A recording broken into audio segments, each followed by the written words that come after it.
টাকা, ও টাকা, তুই কেমন আছিস টাকা? ভালো আছিস?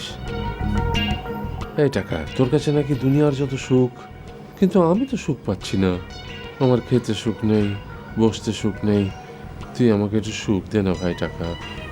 দেখ, তোকে আমি কত যত্ন করে ড্রয়ারে রেখেছি, বিছানার নিচে রেখেছি, ব্যাংকে রেখেছি, কিন্তু সুখ তো পাচ্ছি না রে টাকা।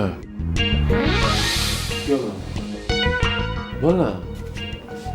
বাবা, হ্যাঁ, তুমি কি টাকার সাথে কথা বলছো? আজ থেকে তুমি টাকার বিছানায় শোবে, তাই না? কিন্তু বাবা, আমার কি মনে হয় জানো, কি? টাকার পিছনে তোমার একদম ভালো ঘুম হবে না। আচ্ছা বাবা, এই বুদ্ধিটা তোমাকে কে দিয়েছে? তোমার ওই চামচা, তাই না? বাবা শোনো, ও কিন্তু তোমাকে ঠিক বুদ্ধি দেয়নি। তোমার চামচা তোমার মাথা মুন্ডু সব গুলিয়ে দিয়েছে। তুমি টাকার কাছে সুখ খুঁজছো কেন? সুখ তো বাবা তোমার নিজের কাছে। তোর আর কিছু বলার আছে? না, মা তোমার জন্য খাবার টেবিলে অপেক্ষা করছে। আসি।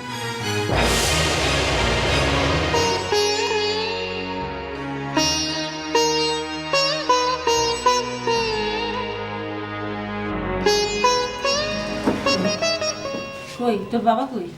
আসছে।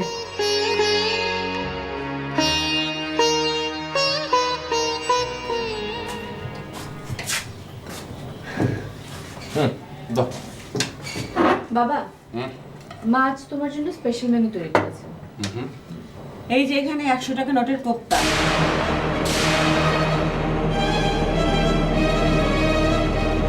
500 টাকা নোটের কারি, আর 500 টাকা নোটের দো পেঁয়াজি।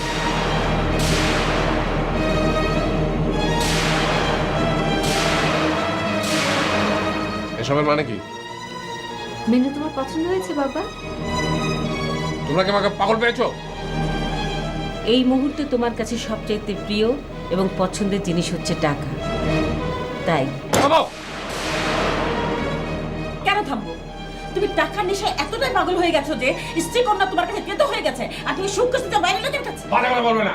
এসব কি হচ্ছে বাবা? এই, তুমি যাবে এখান থেকে। না, আমি যাব না। আমার মুখ মুখে তর্ক করে। এ কি? এত বড় মেয়ের গায়ে হাত তুলতে যাচ্ছ? যাও।